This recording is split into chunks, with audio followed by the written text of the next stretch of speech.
Tribal के rights के लिए जो लड़के आया है, हम लोग अच्छा लगा है और ऐसे आदमी को जिताना आता है उनके हम लोग आज डिसाइड किया है और आप लोग सबको जनता के सामने में डिक्लेयर करता है। थैंक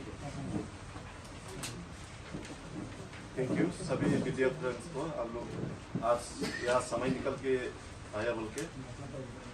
मैं बाबूजी लंगदसा, आम आदमी party district president Dima Hasao का आज डिक्लेयर करता है कि आने वाला एमपी इलेक्शन में हम लोग आम आदमी पार्टी से इंडिपेंडेंट कैंडिडेट जय खट्टर जी को हम लोग सपोर्ट करेंगे और हम लोग उसको जिताएंगे और बीजेपी जो डिक्टेटरशिप गवर्नमेंट अभी चला के उसको हरा देंगे। क्योंकि देखो वो लोग हम लोग का कॉन्स्टिट्यूशन को बदलने चाहता है, हम लोग का यहाँ का हम लोग को डिक्टेटरशिप गवर्नमेंट और नहीं सकता है। और आप लोग का मीडिया के जरिए से हम लोग का आम आदमी पार्टी के सपोर्टर्स वेल विशर्स को हम लोग अपील करता है, आप लोग आने वाला इलेक्शन में हम लोग वो जय खट्टर जी को सपोर्ट करिए। हम लोग का अभी का इलेक्शन का सिंबल तो सीसर है, आप लोग तो खेंची बोलता है। बस यही जानना चाहते। Thank you. तो डिमा हासाओ का जितना लोग है सबको जुठाई चिबाई कलुम नमस्ते कार्डोम। तो आज बहुत ही इम्पोर्टेंट दिन है क्योंकि आज यहाँ में अलग अलग पार्टी का, टीएमसी का, आम आदमी पार्टी का और कोई इंडिपेंडेंट कैंडिडेट्स और बहुत सारा अलग अलग आदमी लोग जुड़ के आया। हमारा जो APHLC पार्टी का कैंडिडेट हमारा ये लोकसभा इलेक्शन में श्री JI कथार जी को सपोर्ट करने के लिए हम लोग सब आया है। तो हमारा तरफ से भी हम बोलता है कि जितना मेरा सपोर्टर्स वेल विशर्स है और मोस्ट इम्पोर्टेंटली थोड़ा आगे में जैसे आचिंग जी ने भी बोला और अवोचित जी ने भी बोला, आज का दिन में जो 6 शेड्यूल के बारे में चिंता करता है, 6 शेड्यूल को बचाने के लिए करने तो मांगता है लेकिन क्या करेगा वो सोच के नहीं मिलता। आप लोगों को वही अपील करने आया है कि जैसे हम लोग को कैंडिडेट ने बोला है ये एक टू बैटल है, एक टू फाइट है, लेकिन ये फाइट को हम लोग को बंदूक से नहीं, हम लोग को वोट से हम लोग को जीतने सकता है नॉन वायलेंट होके।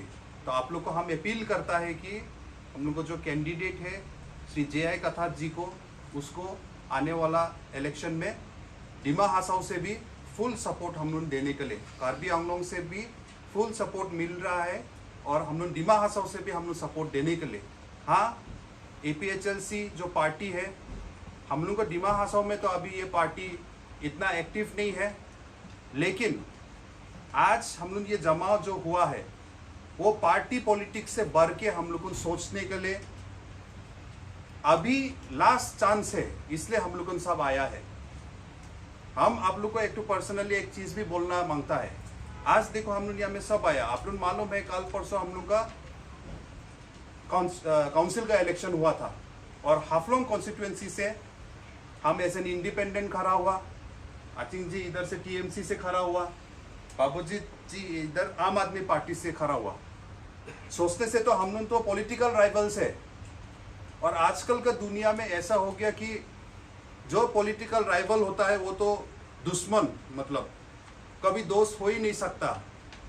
यहाँ में आज का दिन में कोई दूसरा पार्टी में वोट दिया बोलने से तो फैमिली का अंदर में भाग भाग हो जाता है, कभी बात नहीं करके रह जाता है। आजकल ऐसा हो गया गांव गांव में भी, टाउन टाउन में भी, आप लोगों भी मालूम है।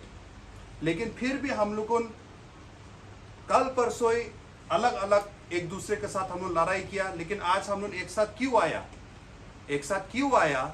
क्योंकि हम लोग को ये जो इलेक्शन है ये हम लोग को लोकसभा में हम लोग को एक कैंडिडेट भेजना है।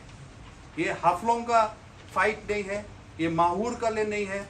हम लोग शेमखोर को ले एक लीडर नहीं चुनते हैं, अभी माइबंग वेस्ट के लिए नहीं चुनते हैं, जीनाम को ले नहीं चुनते हैं, खारदोंग को ले नहीं चुनते हैं। हम लोग कार्बी आंगलोंग और डिमा हासाओ का एक लीडर चुन के हम लोग उसको लोकसभा में हम लोग एक MP है, हम लोग को खाली उधर भेजने के लिए हम लोग चुनते हैं। ये तो चीज हम लोग अच्छा से समझना है। इसलिए आज आचिंग जी खाली TMC का कैंडिडेट को टीएमसी पार्टी को सपोर्ट करो बोल के नहीं आया है, आम आदमी पार्टी भी नहीं आया, हम भी नहीं आया है। बल्कि हम लोगों को थोड़ा दिन पहले तो एक दूसरे के साथ अगेंस्ट में हम लोग लड़ा था, लेकिन वो अलग इलेक्शन था, ये अलग इलेक्शन है।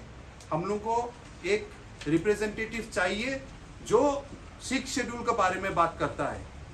और हम लोग का जो कैंडिडेट है बहुत लोग को मालूम नहीं होगा, इसलिए हम बताना चाहता है कि रिटायर्ड आईएएस ऑफिसर है, बहुत लकी है हम लोग को ऐसा क्वालिफाइड वाला मिला। आजकल का दुनिया में ऐसा हो गया कि जिसका पास पैसा है, जिसका पास क्रिमिनल रिकॉर्ड है, वो लोग ही मतलब लीडर बनता है, वो लोग को ही टिकट मिलता है, ऐसा हो गया। तो ऐसा होने से हम लोग को नया जनरेशन को हम लोग क्या सिखाते हैं? कल अगर हम देश को सेवा करने मांगेगा तो हमको क्या बोलेगा बच्चा को? पढ़ाई लिखाई करो, आईएएस ऑफिसर बनो, उसके बाद में तुम पॉलिटिक्स में भी निकल नहीं सकता, ऐसा बोलेगा ना। पहला से ही तुम डिमांड करने शुरू करो आदमी लोगों को, साथ में मर्डर करो, नहीं तो चोरी करो, नहीं तो ठीक से ब्लैक मनी जमाओ, उसके बाद ही तुम लीडर होगा। ये रॉन्ग मैसेज आज के दिन में हम लोग को जनरेशन में जाते हैं, बोल के हम लोग को जनरेशन यूथ लोग भी आज के दिन में मिसगाइड होके ऐसे गलत रास्ता में जाते हैं। और हम लोग पूछता है क्यों ड्रग्स लेता, क्यों ऐसा होता बोल के। इसीलिए आज के दिन में सबसे क्वालिफाइड हम लोग को कैंडिडेट, जितना पार्टी में से सबसे क्वालिफाइड कैंडिडेट हम लोग को रिटायर्ड आईएएस, कितना सारा डिस्ट्रिक्ट का डीसी बन के आया है, वो हम लोग के साथ में आज है। और पॉलिटिकल फील्ड में उतरने के पहले, रिटायरमेंट होने के बाद, आईएएस होने के बाद में भी हमेशा 6 शेड्यूल के बारे में अवेयरनेस देते आया है। हम खुद भी 2016 में याद है, हम भी उस टाइम में पॉलिटिक्स में नहीं उतरा था, लेकिन हाफलोंग में भी आया था एक तो अवेयरनेस कैंपेन करने के लिए। एक बार नहीं, बहुत बार आया है। तब उस टाइम में हम भी उसका स्पीच सुन के बहुत चीज मालूम हुआ कि 6 शेड्यूल का क्या क्या पावर्स है। हम भी पढ़ा लिखा है, लेकिन कभी कभी हम लोगों ने पढ़ा ही नहीं किया है कॉन्स्टिट्यूशन को। आजकल हम लोग शुरू कर रहा है। वो कितना साल से एक्सपीरियंस है, हमेशा फाइट किया है। वो लोग ने गुवाहाटी हाईकोर्ट में भी केस किया था, जे.आई. कथार जी ने, उसका टीम ने, और हाईकोर्ट से जीत के भी आया। और काउंसिल को एक ऑर्डर पास किया हाईकोर्ट की तरफ से कि अपना इलेक्शन रूल्स बनाने के लिए, क्योंकि 1952 का बाद से हम लोग अपना इलेक्शन रूल्स बनाया नहीं आज तक। अपना इतना पावरफुल रूल्स है हम लोग को, तो ऐसा करके वो हमेशा फाइट करके आया है। और इसलिए हम लोग का एक तो विश्वास है कि आने वाला दिन में भी अगर 6 शेड्यूल को लेके कोई एक आदमी बात करेगा तो कैंडिडेट, जितना कैंडिडेट में से है, तो यही कैंडिडेट बात करेगा बोल के हम लोग को आशा है, विश्वास है। और वो विश्वास में नहीं तोड़ेगा। हम लोग वो सब हम लोग होप रख के यहाँ में बैठा है। तो इतना बोल के हम आप लोग को, डिमा हसाओ को जितना आदमी है वो लोग को रिक्वेस्ट करेगा कि आने वाला दिन में धीरे धीरे हम लोग कैंपेन भी करेगा। लेकिन आप लोगों ने तो बात समझो कि हम लोग का सबसे बड़ा कॉन्स्टिट्यूएंसी है एरिया वाइज, पूरा आसाम में, पूरा नॉर्थ ईस्ट में बोल सकता है। एरिया वाइज हम लोग का सबसे बड़ा कॉन्स्टिट्यूएंसी है। 3 डिस्ट्रिक्ट अभी कवर होता है ये डीफू लोकसभा कॉन्स्टिट्यूएंसी में। तो सब कोना कोना जगह में तो हम लोग का कैंडिडेट पहुंच के सकेगा भी नहीं होगा, लेकिन आज का दिन में हम लोग को जो मैसेज है वो पहुंचना बहुत जरूरी है। पंचायती सिस्टम यहाँ में अनकॉन्स्टिट्यूशनली हम लोग को डिस्ट्रिक्ट में डाल दिया। 2019 से हम लोग सब अलग अलग ग्रुप, अलग अलग पार्टी बोला, अलग अलग ऑर्गेनाइजेशन चिल्लाते आज तक भी हम लोग का जो बीजेपी पार्टी रूलिंग है, माया से भी वो लोग अपना उसको वापस नहीं लिया। वो लोग करना ही है ऐसा।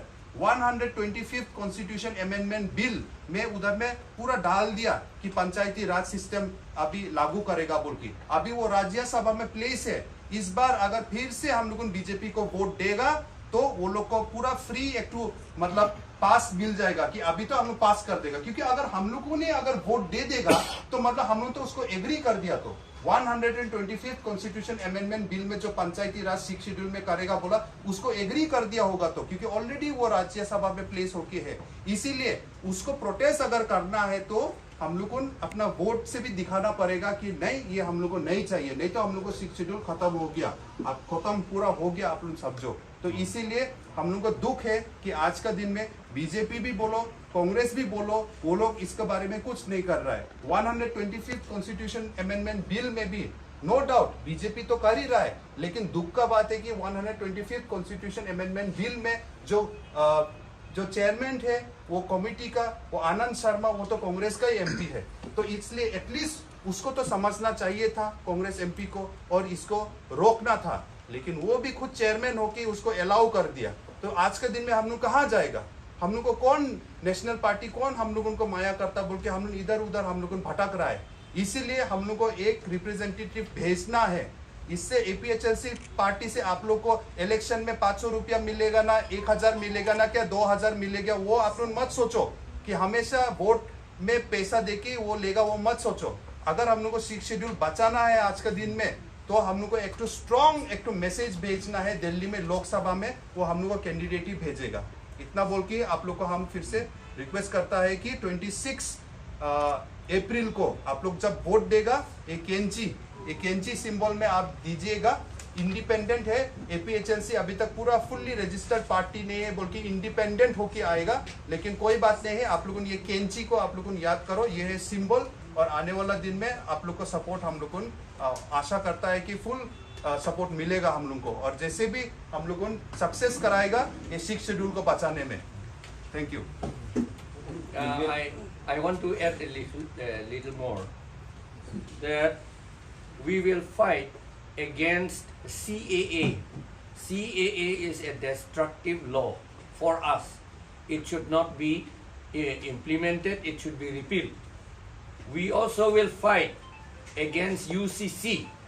That UCC Act has created havoc in Manipur. We will not allow it to happen in Assam or in Northeast India again. There are also some other laws which are not in our favor. These are against our people. So these things, because everything in the, we do not know, we tribal people, usually we do not know. But everything is, administration is done by law, through law. There are different laws for every department or for every action to be taken. So the laws are very important. Really, when Anand Sharma came, we submitted memorandum and we demanded that in Dimhasau or in Karbi Anglong, we have our own panchayat under Article 243D. It is said panchayat means by whatever name called.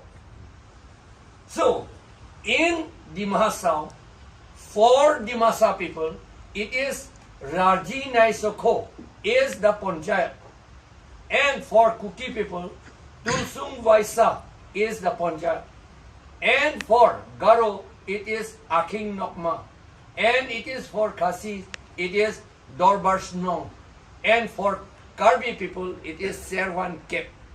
These are constitutionally permitted to be formed, and according to 6th schedule also at paragraph 3 clause EFG it is written.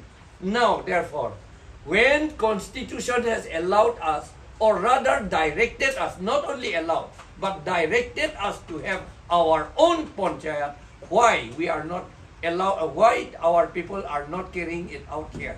So my work, or the work of our tribe people here, is to fight, to struggle, to restore our own panchayats here by whatever name called.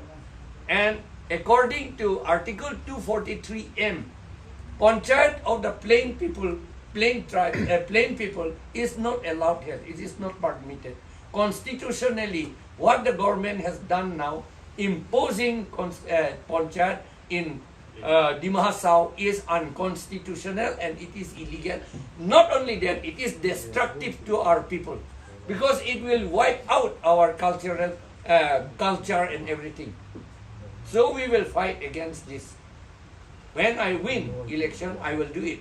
And this thing we have submitted to Anand Sharma, it is in his report also, it is written. Whatever I have written is there in his report also. So I will fight in Parliament that the portion which I have written must be accepted in Parliament.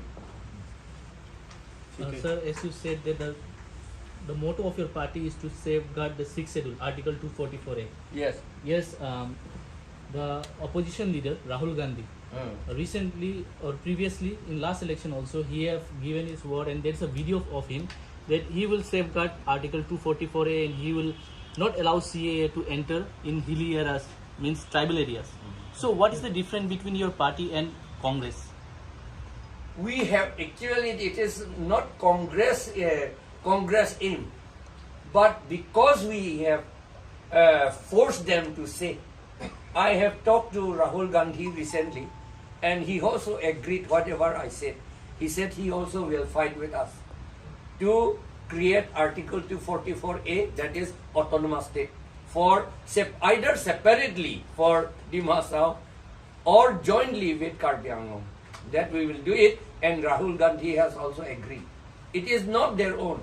We asked them to do it, but we are thankful to his grandmother, because it was during his grandmother's time, during Indira Gandhi, that Article 244 was created. So we have seen that Congress is also supporting Article 244A, and your party APHLC, which is a grain oil party. So both the parties have given their candidate. So what do you feel if the difference with Congress and us is like this? Congress is a national party. They have got high command. They have to look the feeling of the people in different areas. So they will go on saying that we will implement 244A. But for the last 20-30 years they have not implemented. And it was because of APHLC, a regional party, 244A was created. It is not because of Congress, but because of APHLC. In 1969, it was done. Sir, if we see the manifesto of different parties, national parties, BJP, Congress, whoever, in every election they do give plot for Article 244A. But why? During the time of election only they are giving their words. Because from they support. inside they do not want to do it. Whereas for us, 244A is the end all and beginning all for us. This is everything for the time being. After that we have so many other things. But for the time being, because sixth schedule is a very good one if the state government do not disturb us. This is the problem. Because in sixth schedule, we do not have our governor. The governor do not listen to us. Do not listen to the voice, the decision of the council. He actually, as per sixth schedule, paragraph 20, BA, I think, BA, the governor should listen to the council. But since the governor is appointed with the agreement of the state government, so he is afraid of the state government. Now, therefore, we need autonomous state where we will have our own governor. Then we will be able to implement the sixth schedule properly. Sir, it has been seen that the opposition has been portraying your image as anti-non-tribal. So, your say on this? It is not anti-non-tribal. We have got with us the Khilonjia, that is indigenous Assamese, Ohomia, that is not Assamese but Ohomia. Ohomia includes so many other communities, you know it. But we do not want the people who has migrated mainly from Bangladesh, I think. That their migration is a problem for us. It is not only for us. NRC, those people whose name is not in the NRC. And this other thing, we do not want to go into communal thing about that. Now, during election, we cannot say all these things. Sir, what will be your stand regarding those all settlers before the formation of council or after the formation of council? They are allowed to stay. It is written there. Those who have been here before 1938, that is 12 years from the commencement of sixth schedule, they are allowed to stay. They have got no problem. And others, they can do business, but they may not be allowed to have their land pata and political rights. Sir, In the political rights, in the council, in the autonomous council, but they can vote in parliamentary election and assembly election. Sir, lastly, I want to ask something. You were the principal secretary of BTC Council last year. Yes. So, when there was agreement between those who have settled down for a good purpose, there was a provision that until 2001, those who have settled, they will be given a residential like PRC. So, what will be your stand for those people who are residing here? Because most of the people, they don't have land outside. That one, that BTC, when it was framed, I was not there. I joined only in 2008. So at that time, that is in the end of, so to say, my career also. So I did not look into it, and I was not responsible for those things.